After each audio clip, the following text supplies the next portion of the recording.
kita semua. Sebelumnya, izinkan saya, Nova, siswi dari SMP Islam Al-Barakah, untuk menyampaikan orasi dengan tema sejarah Nabi Muhammad sallallahu alaihi wasallam.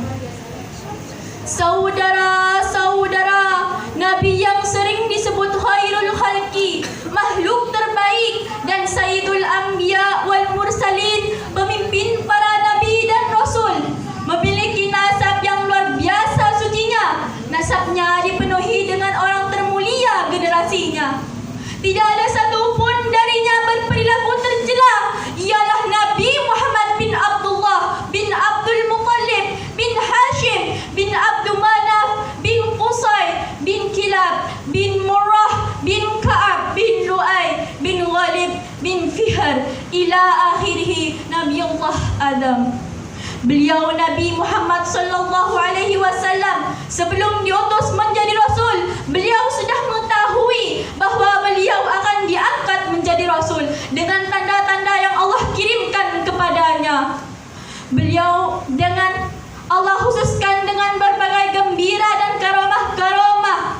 Misalnya beliau Nabi Muhammad sallallahu alaihi wasallam melihat sinar terang dan cahaya, mendengar ucapan dan salam, namun tidak terlihat orangnya. Beliau mendengar bebatu dan pepohonan memanggilnya, sampai beliau Nabi Muhammad sallallahu alaihi wasallam merasa terasing dari makhluk dan menuju sang Khalik. Lalu beliau mulai suka berkhulwat atau menyepi, yang akhirnya beliau Nabi Muhammad sallallahu alaihi wasallam mendapat wahyu dan diangkat menjadi rasul. Pada saat beliau umur 40 tahun, beliau menjadi rasul dan mulai dakwahnya dengan secara sirriyah, sembunyi-sembunyi di kota Mekah, tempat kelahiran Nabi Muhammad sallallahu alaihi wasallam.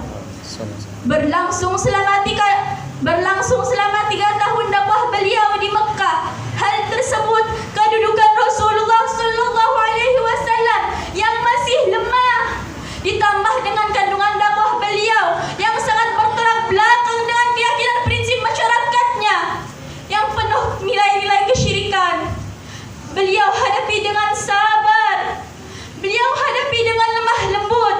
Walaupun orang-orang sekitarnya mengejeknya, bahkan sampai ada yang mengatakan gila kepada Rasulullah sallallahu alaihi wasallam, beliau hadapi dengan sabar dan optimis untuk menjalankan dakwahnya.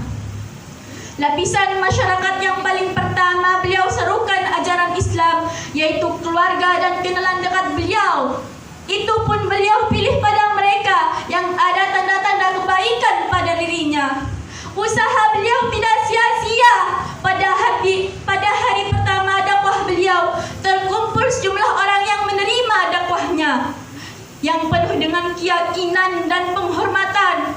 Mereka lah yang dikenal sebagai as-sabiqun al-awwalun, generasi pertama yang menerima Islam, yang penuh dengan keyakinan dan penghormatan. Di antaranya Sayyidatu Khadijah, istri Rasulullah sallallahu alaihi wasallam, orang terdepan yang masuk Islam. Kemudian Sayyidina Abu Bakar As-Siddiq, beliau adalah sahabat Rasulullah sallallahu alaihi wasallam. Juga Zaid bin Harisah dan Sayyidina Ali bin Abi Thalib. Saudara-saudara, setelah selesai dakwah di Mekah, Nabi Muhammad sallallahu alaihi wasallam hijrah ke Madinah. 12 Rabiul Awal tahun pertama itu tepatnya, Nabi Muhammad dan para sahabat selalu berdakwah kepada penduduk Madinah tanpa mengenal